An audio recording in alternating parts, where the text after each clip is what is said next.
you can confirm the same, whether they are genuine or not, from the other side. I have even said there is a follow-up memo following my instructions to PS Mangiti to take his duties as accounting officer and telling him to check on the issue of the cost of the roads. He wrote to the DG NYS raising the same concerns in detail as an accounting officer. So that already tells you that he did receive my memo, because subsequently he took action in terms of informing the DG NYS, and he copied me on that correspondence to DG NYS. And that, again, in the morning I said we can provide that correspondence.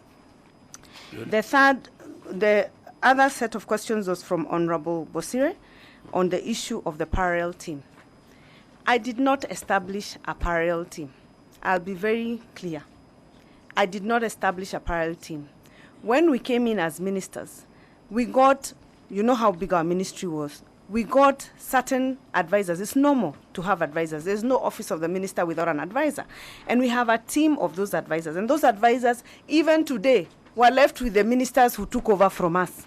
The specific advisors that are in question are currently sitting in government serving the current ministers. So they were not my parallel team. They are government officers. Once they are appointed for certain function, they carry out that function for whoever holds that office. So it was not a parallel team.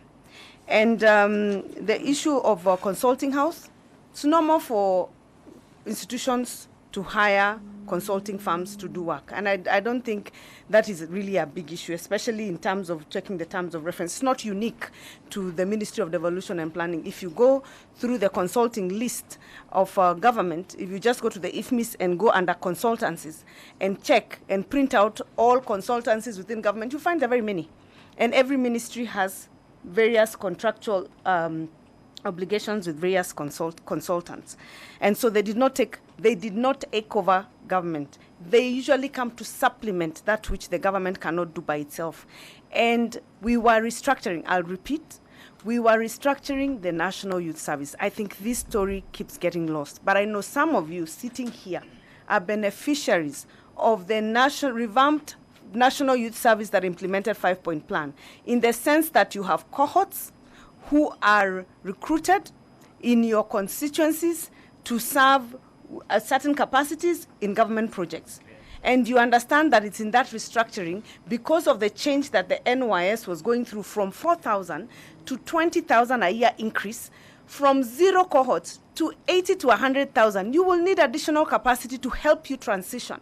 And I think this is, now I should answer this question also in relation to the question of the position of SDDG. I think I need to clarify something. The issue of the SDG was not one request. We did a restructuring of the National Youth Service. We came up with new proposed positions.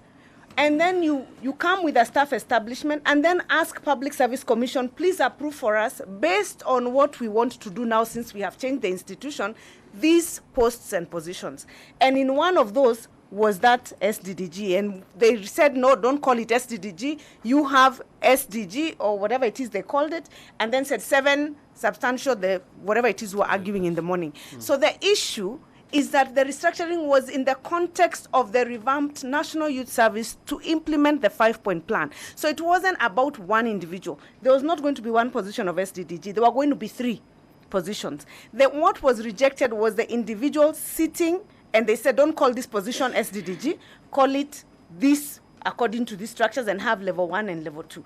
And that is within the mandate of the Public Service Commission. Sometimes they approve, sometimes they reject. You just comply. If they reject, you say these positions were rejected, revert to your new positions, and from now on you're called this. It is normal in government to do that. Titles change.